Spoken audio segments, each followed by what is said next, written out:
जेके Yadav films present.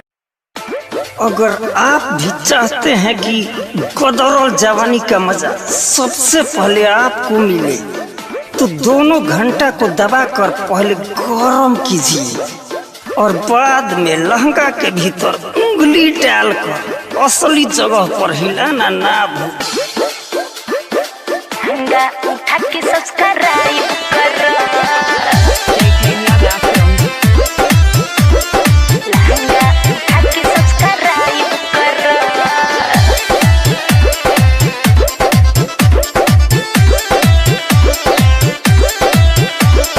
लहंगा उठा के सब्सक्राइब करो। करी कौन पैया बुझात नइखे बट बनल जगह त बुझात नइखे। करी कौन पैया बुझात नइखे बट बनल जगह त बुझात नइखे। तनी रोका छोड़ी असल जगह नहीं फाइट कर। अंगुरी ठेका के पहले टाइट कर। ऊपर घंटी दबा के तनी लाइव कर। लहंगा उठा के सब्सक्राइब कर। चंदन सलहा, चंदन सलहा, चंदन सलहा, चंदन सलहा।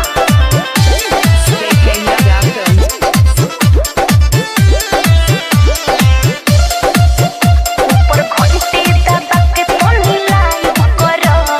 लहंगा उठा के सब्सक्राइब कर।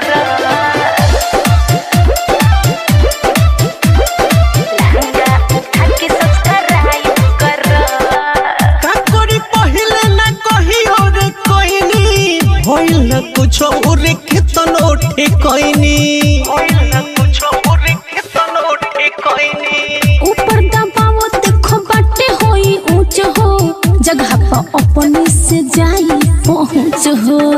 तनी बूझ शुरू 1 2 से कके 4 5 कर। लहंगा उठा के सब्सक्राइब कर। छोड़ी असल जगह नहीं फाइट कर। अंगुली ठेका के पहले टाइट कर। बुझली? चंदन सलहा, चंदन सलहा, चंदन सलहा।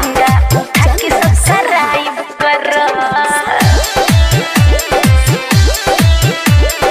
लहंगा उठा के सब्सक्राइब कर।